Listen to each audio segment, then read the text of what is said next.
Hello, you guys. My name is Miguel Spinoza, and today I'm going to be covering Chapter 14 Mixed Methods.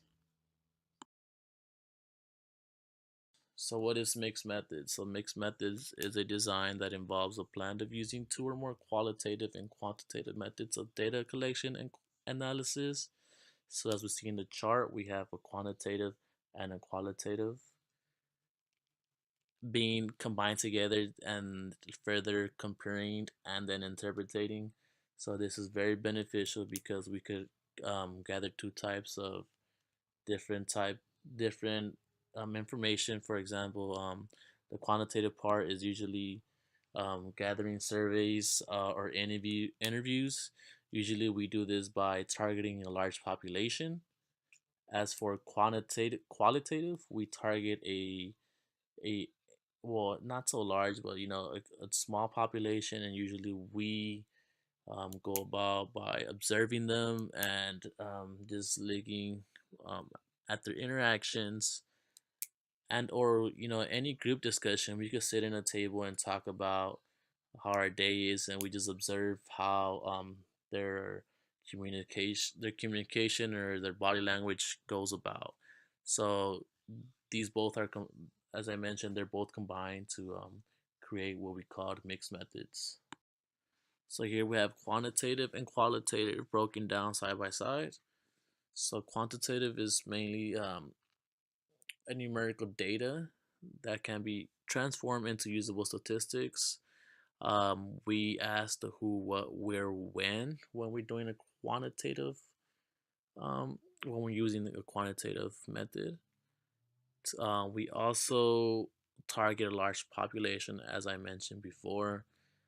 Um, we conduct this by using surveys such as mobile surveys, face to face interviews, online surveys. Yeah, as opposed to qualitative. Qualitative is more of an observation or an experiment. We use this to gain an understanding of an opinion or an emotion of a person. So right here, we ask the why and the how, and so on. In my opinion, I believe that the quantitative information is a better way of gathering statistics. Information, I mean, not statistics, because that is a quantitative.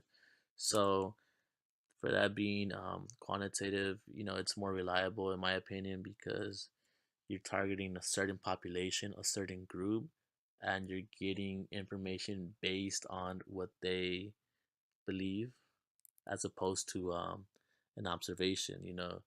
We could observe something and we could come out with our own conclusion, or an assumption, which everybody thinks differently, as opposed to what we see. So quantitative is a better way of gathering data, but it's not so efficient.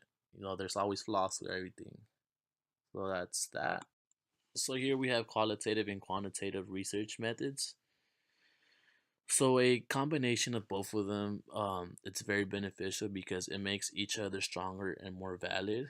For example, let's say they're a relationship and one puts out an opinion of what they believe is right or wrong. Um, let's say Quan comes out and says he has this this statistic that he gathered while he was doing his surveys and his interviews. It makes it more credible and reliable because you have two different types of information being inputted into one. So another good example is if we go to page 321 on chapter 14, we look at the chart and you go down to the second one, the purposeful sampling. Um, as you see the strengths and the weaknesses. So this is a qualitative evaluation approach. So if you read along, it says that the stakeholders with experience or information related to specific aspects of the program are identifiable as a data sources. This is weak because it is not a large group, and it's not reliable because it's it's not really randomized. It's just an opinion of the research that they're trying to conduct. So that's that. You know what? To be more clear, let's say we're watching a basketball game and we decided to watch the highlights. So the highlights will the highlights and just watching the highlights without the commentary will just give you a qualitative approach.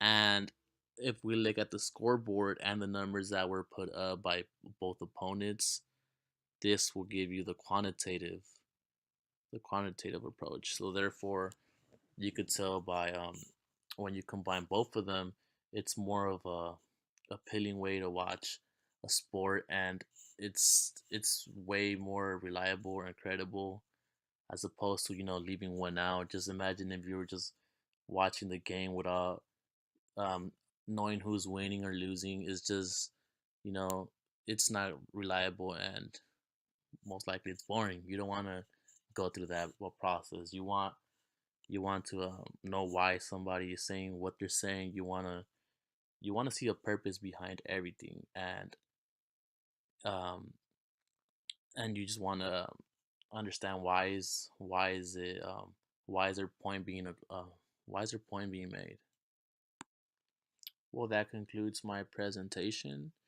Thank you guys for listening and paying attention, of course. If you guys need any other information or more information, go ahead and go to chapter 14 on the textbook. Thank you guys.